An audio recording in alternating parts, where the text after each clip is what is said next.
It's Luther Kinsey with Team F1 Sports. I'm sitting down with Athletic Director and Head Coach Chris Parker of Pickens County Dragons football.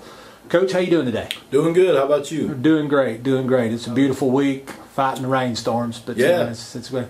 And has the rainstorms affected you for your practice? I know you're doing them in the mornings, but yeah, we go in the morning, and many reasons for that. But one of them is you usually avoid the afternoon showers and thunderstorms, so we haven't been much affected by that. Okay. Well, I know we talked to you earlier in the season, and you know, got to come out and cover some of your spring game against Dawson. Looked very well. As you prepare for the season, this, you know, getting close, less than a month away. How do you feel about your team? What kind of standouts and guys who have really just stepped up that you're looking forward to having, you know, seeing have a good year? Well, we got a lot of guys back.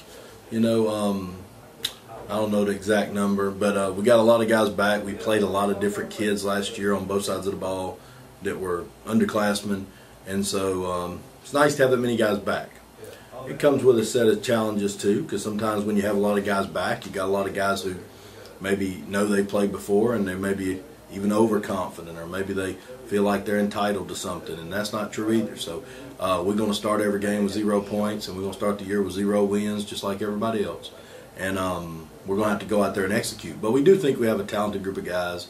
These are guys who now, this will be my 7th year here, and we have, you know, brought them all the way through the middle school program, and so we're very familiar with them.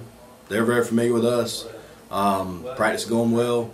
But, you know, there's always a challenge because, unfortunately for us, the other teams are all working too. So all the 10 teams on our schedule are practicing, all 10 teams on our schedule deal with teenage problems and things we have to deal with. And so, you know, half the teams are going to lose every Friday. So we have to accept that we have to do more than those teams in order to win. And so sometimes that's a challenge teaching 15, 16, 17-year-olds, and sometimes it's an even more challenge when they've played. So that's probably the negative. The positive is, of course, a lot of them have played. So they've got game experience. They're good football players, a lot of them, and they're very talented and pretty good boys too. We're really a fun group to work with, and we're really enjoying them.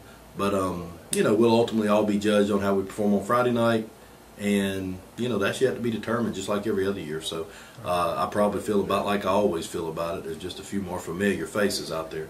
You know, as for guys standing out, I don't know. I like all of them, and sometimes they all irritate me. So it's hard to pick out a guy or two. But you know, we've been really pleased with the leadership of our team. A lot of the key guys that are back have been here every day and been encouraging other people and doing the little things that you got to do to win. So you know, I've been real happy with the group as a whole. Well, I want to touch base on your quarterback, CJ. Been seeing on Twitter, and it seems like that young man's been at just about every college camp, you know, in the United States this year, from Georgia Tech, Harvard, Yale. He's putting in a lot of time with some good programs. Of course, Harvard and Yale being Ivy League, still great programs. Has he brought anything from those camps to practice that you've seen? Well, I think there's a confidence level. I mean, CJ is such a good young man, and far and away one of the smartest, just tough, good football players. The combination of intelligence and toughness and, you know, high character and all the things you want, he's got them. CJ's a great young man. And because of his grades, he's got opportunities that, you know, some kids don't have. So basically every school in America is recruitable for him because he can get into any of them. So, you know, he's one of the top 2 or 3 in his class, candidate to be a valedictorian. You know, and I don't know if you know this, but we don't get a lot of those down here always. So we're, you know, proud of him there first, honestly. And if football can help him get to a school and continue his education, he's going to continue it either way. He doesn't need football, but football can help him at any of those schools, and he's going to have an opportunity. CJ's a good young man. He's here, works hard, strong in the weight room, always does what we ask him to do. And, you know, and he's not alone. We've got several of those guys. I mean, we probably have 6 or 7 guys who have, you know, genuine college prospects right now. CJ's one of them. And they all seem to be understanding that their job is to, you know, do right in the classroom, make sure they're doing right in the weight room. Because, you know, what a lot of people don't understand is there's a competition out there. And you could be the best player in our whole region. And I'm not saying any of those guys are. But if you are the best player in the whole region, That's only one of 8 regions in 4A, and there's 7 classifications. There's actually 8 classifications, count private. So that means you're one of, 32 people, 64 people who maybe can say, I was one of the best people in my region. Well, that's in the state of Georgia, then it's in the United States, And Georgia takes 2 people at your position every year. Right. So you're talking about, hundreds and hundreds of kids who are the best player in their region at their position.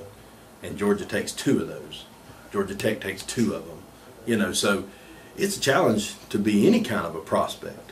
And a lot of people don't understand that, or they don't, maybe go through that logic of how special it is even to be considered.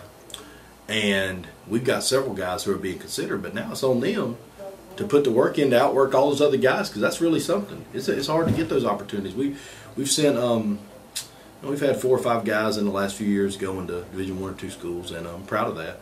And hopefully we'll have several more in the next year or 2. And that's hard to do. It's hard to do, and so I'm proud of all those guys. CJ, is a quarterback, so anytime you're a quarterback, you probably get a little more attention. But the truth is, any of those guys who are getting opportunities are well-deserved right now. Yeah, well, one that sticks out in my head on that is Zach Goss, an amazing receiver, an amazing young man, and of course, been following him on Twitter as well, and the camps he's attended and the schools that are looking at him, and he's another one that. Yeah, we're proud of Zach. He'll have a chance to go to Tennessee Tech, commit to Tennessee Tech. That's where we want him to go. We want him to go where they committed, and he's got to do what he's got to do from now to the end of school to make sure that he's able to go. Make sure he's doing right in the weight room, in the classroom, on the field, whatever. And but Zach is, he's come from a little guy that we had in the 7th grade, and it's kind of neat to see him grow. Now, he's got a lot of confidence. He's a good football player. So, looking forward to seeing him. Several other ones that we got out here. Okay.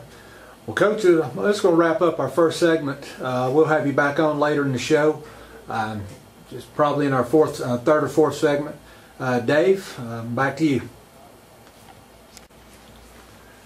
All right, it's Luther Kinsey back with Coach Chris Parker from Pickens County High School again for our last segment on the interview. Coach, again, appreciate you sitting down with us today. I know you're working hard in your practice and all that. I want to jump ship a little bit away from your current team. You mentioned in the first segment that, of course, you've been here 7 years and you've got some players that's come up through the program. And, of course, Zach Goss being one of those, a little skinny 7th grader, so to speak. This past week, you held the youth camp getting ready for the Dragons mountain football season. And, of course, your coaching staff, yourself, and the players are out there dedicating all their time and just really showing heart and encouragement to these young men. How did that camp go? I know, I believe in our previous conversation, you had almost 400 kids there, counting cheerleaders. Yeah, counting the cheerleaders, it was a lot of them. Yeah, it was. We got about 185 youth football players, which is a pretty good bit up from where we were, and we've kind of tried to really streamline the youth program from kindergarten all the way up. We've been doing it the 7th grade and up, so when I mentioned Zach, I told him, got him as a 7th grader, and we've been working with him. And probably unique for, there's more people that do it, but we always have worked with our 7th and 8th graders probably closer than most people do, and we put a lot of effort into our 9th grade team and our JV and all. I'm not saying other people don't, I just know we do.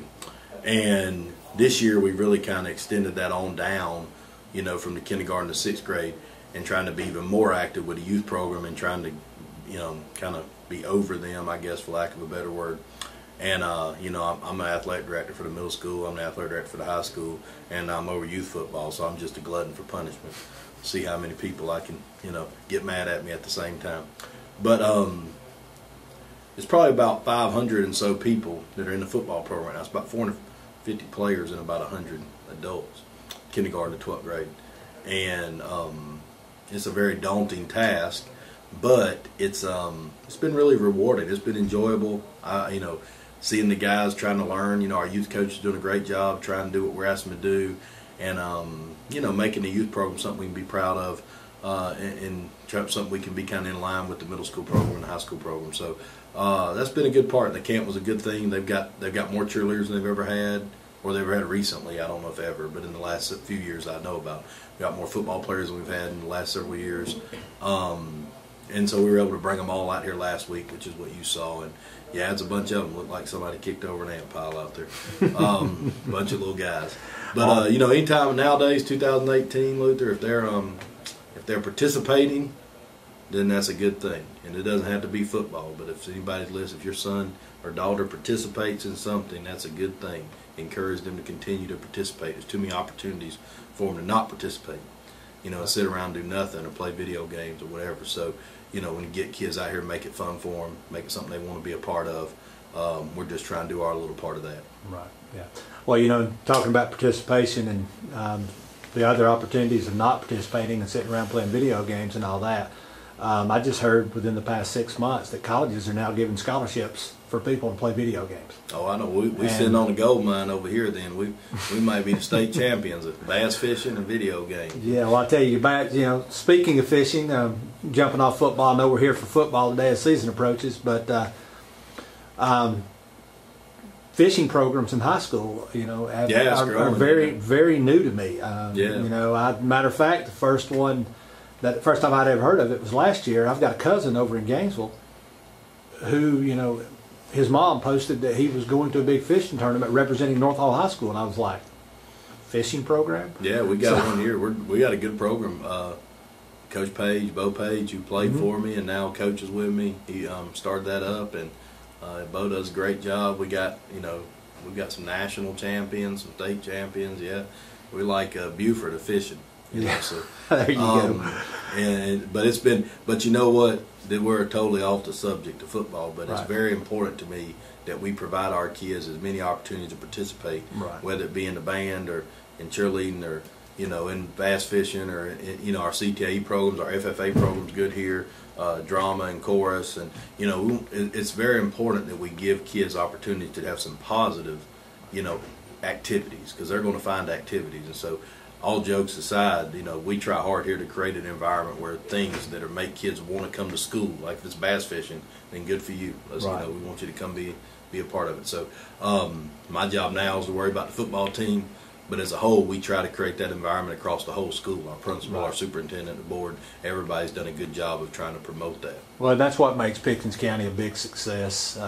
You know, a lot of people across the state will brag, you know, about the program and how y'all came along and what you do, you know, to encourage all those. And myself, it doesn't matter if it's chess club, they're still participating. That's right. And, you know, and that's a good philosophy to have, and I really enjoy that, and I appreciate you putting that out there for the students, not only in sports, but yourself, but of course the administration that's as well. Right. Well, you can't do it without them, and, you know, maybe we get some credit. I probably get credit and blame more than I deserve, but it takes everybody.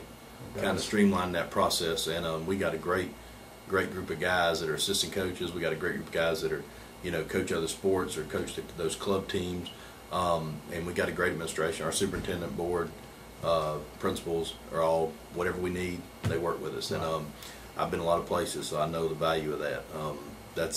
That's very, so we make sure every chance we get to promote that we really try hard to all be on the same page. We're not all perfect, and we're not always going to be on the same page, but we're going to try hard to be. Right. And I do think that does make our place a little unique. It does. Well, real quick before we wrap up, I want to jump back on football. As like I said earlier in the first segment, it's less than a month away. You opened up with Stone Mountain here. Now, is that a scrimmage or is that a real? No, that's a real game. Okay. We'll play a scrimmage against Denmark on the 10th of August, which is away. Denmark is a new school in Forsyth. It'll be a good game for it. It'll be a tough game. They pulled from South Forsyth and Lambert High School, if you're familiar with those areas. Yes. So they're going to be big. There's going to be a bunch of them. And we know we scheduled a tough game on purpose in the scrimmage. I thought it was you know, it was important that our guys, having so many guys returning, that we had to go out there and kind of compete against some of the best, and so we're going to get our chance there, and that's only 3 weeks from now.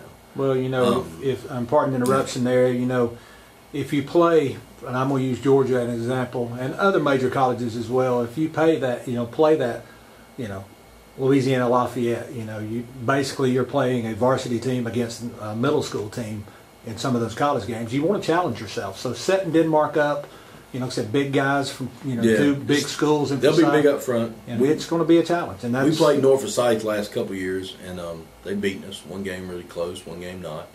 But I thought it was good for our kids to see that level of play. 7A, big school for Forsyth County's just gotten to be so big. It's kind of like Gwinnett now, and so it's good for us to see that level of play. We don't see that in our region, but it's good for us to see it. And of course, as a coach, selfishly, you know, I like the games to be, I like the scrimmages to be like that, so we can learn, but you know, we get to come back and play. Well, now the next we play Stone Mountain, and Stone Mountain will be very talented. They'll be tremendously athletic.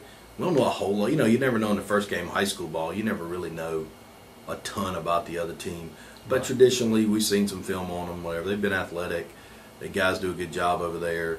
They're going to present a separate set of problems that Denmark presented probably, but not necessarily any easier or worse. It'll be a challenge, you know, for us to play teams from Atlanta, you know, where I think traditionally Pickens probably went the other direction to find teams. We went north and found other mountain teams, and now we're having to go south. You know, like we played Chattahoochee and North Forsyth and last couple of years, and now we're playing, you know, Stone Mountain, and we're playing Chambly, who are Atlanta schools, and playing Denmark in the scrimmage. So, you know, it's kind of exciting to get your name out there a little bit, you know, more in the Atlanta market, I guess. But, you know, it's only exciting if you win. So we gotta find a way to execute better than they do, and you know, it's the first game of the year is always different because you don't have any video really. You don't really have an idea what the other team's gonna do.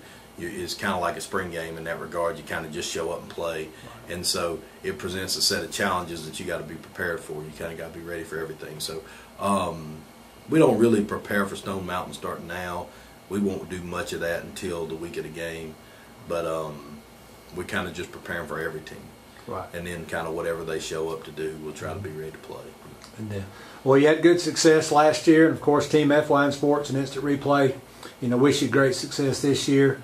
Team FYN Sports RJ Casey will be covering you all every game, so we'll get the highlights out there, and hopefully have another great season. Look forward to seeing the playoffs again. Thanks, guys. Appreciate y'all.